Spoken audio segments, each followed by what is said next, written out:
আসসালামু আলাইকুম everyone, welcome back to my channel Anu's cooking recipes.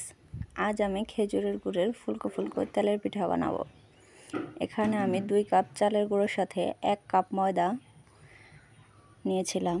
ময়দা আর চালের গুঁড়োগুলো ভালো করে একটা ছাঁকনির সাহায্যে সেঁকে নিয়েছিলাম। এখানে আমি আগে থেকে জাল করে রাখছিলাম খেজুরের গুড় জাল করার পর আমি ছাঁকনি দিয়ে ছেঁকে নিয়েছিলাম। এখানে আমি পুরো 1 বাটি গুড়ই ব্যবহার করব। গুড় কিন্তু কুসুম গরম অবস্থায় দিতে হবে, তাহলে পিঠাগুলো ভালো মতো ফুলে। এখানে আমি সামান্য লবণ দিয়ে দিয়েছিলাম। এবার একটা হ্যান্ড রিংসের সাহায্যে একটা নরম ব্যাটার তৈরি করব, অনেকটা কেকের ব্যাটারের মতো। এখানে আমি একটা সফট ব্যাটার তৈরি করব। অনেক সময় নিয়ে এটাকে ভালো করে মিশ্রণটি রেডি করতে হবে। এখানে স্বাদ বাড়ানোর জন্য আমি 2 টেবিল চামচ গুঁড়া দুধ ব্যবহার করেছিলাম। এটা অপশনাল, কেউ চাইলে দিবেন, না চাইলে স্কিপ করতে পারেন।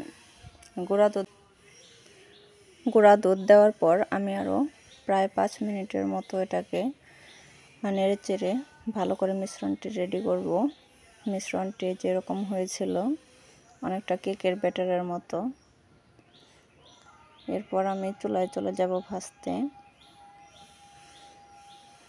পিঠাগুলো অনেক ফুলকো ফুলকো হয়েছিল আর খেতে তো অনেক মজার হয়েছিল।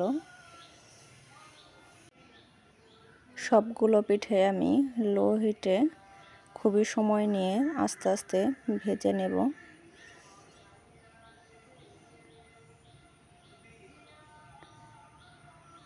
পিঠা ভাজার সময় আমি মাঝখানে ফুটো করে দিচ্ছিলাম, যেন ভেতরে কোনো অংশই কাঁচা না থাকে। তো আমার পিঠাগুলো দেখতে এরকম হয়েছিল। ভিডিওটি ভালো লাগলে একটা লাইক দিবেন। পরবর্তী ভিডিও পেতে পেজটি ফলো দিয়ে রাখবেন। আল্লাহ হাফেজ।